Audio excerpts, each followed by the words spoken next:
మారుతున్న కాలానికి అనుగుణంగా సాగు విధానంలో కూడా మార్పులొచ్చాయి.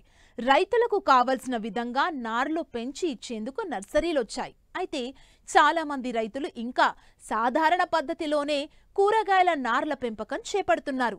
ప్రతికూల వాతావరణ పరిస్థితుల వల్ల సకాలంలో తగిన నారు దిగుబడి పొందలేకపోతున్నారు.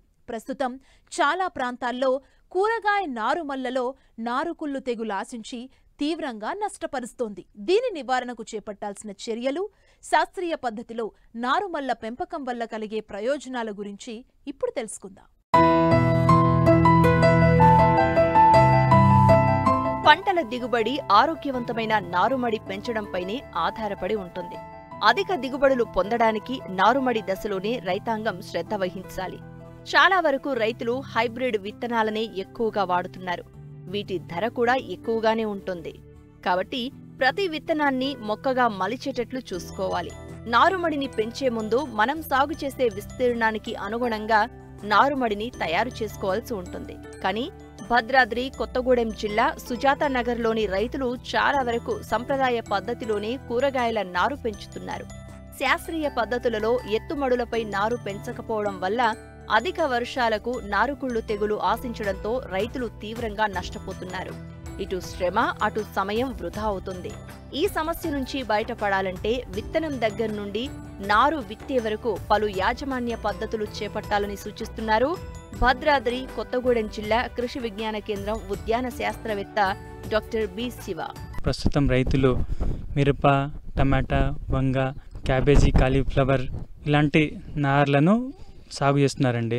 కొన్నిసార్లు ఏమవుతుందంటే నర్సరీలో మనకు సరైన యాజమాన్య పద్ధతులు పాటించకపోవడం వల్ల వీళ్ళు ఎత్తుమడలను చేసుకుపోవడం వల్ల ఏంటంటే వర్షపు నీరు ఆగి అందులో సాగవుతున్న నార్లు చనిపోవడం జరుగుతుంది.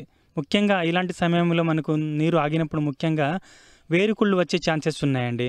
ఈ విధంగా మనకు ఒక ఎకరానికి నారు వేద్దామనుకునే రైతులు వాళ్లకు కనీసం 6 ఎకరాలు కూడా రావట్లే అండి. సో రైతులు ఏం చేయాలంటే ఈ ప్రాంతాల్లో సాగు చేస్తున్న రైతులు నారు వేసుకునే ముందు బెడ్లను మంచిగా అంటే ఎత్తు మడులను తయారు చేసుకోవడం, అలాగే మడులు చేసుకునే సమయంలో కొద్దిగా సూపర్ ఫాస్ఫేట్ చల్లుకోవడం కానీ, పశువుల ఎరువు వేసుకోవడం కొద్దిగా కానీ, లేకుంటే కొద్దిపాటి వర్మీ కంపోస్ట్ తీసుకొచ్చి పైన పోసుకుంటే మనకు నారు మంచిగా మొలిచే అవకాశం ఉంటుంది.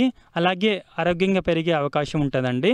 ఆ తర్వాత పైనుంచి మనం గడ్డిని టార్పాలిన్ కవర్ చేసుకుంటే వర్షం పడే సమయంలో వర్షపు నీరు ఆగకుండా చేసుకోవచ్చండి. ఆ రోజు క్యాన్తో ఈ నారుమళ్లకు నీరు ఇచ్చుకుంటే వాటికి తగినంత నీరు అంది మంచిగా మొలిచే అవకాశం ఉంటుంది. అలాగే ఇందులో మొలిచిన ఒక 5 రోజులు కానీ వారం తర్వాత కానీ పైనున్న గడ్డిని తీసేసి గాలి తగిలే విధంగా చేసుకోవాలండి.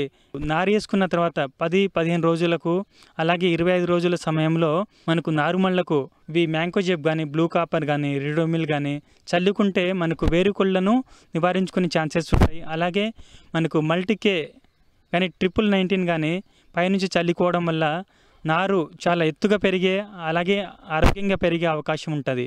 శాస్త్రవేత్తల సలహాలు, సూచనలు పాటించి శాస్త్రీయ పద్ధతిలో నారు పెంచి సాగు చేస్తే అన్ని విధాలుగా లాభదాయకంగా ఉంటుంది.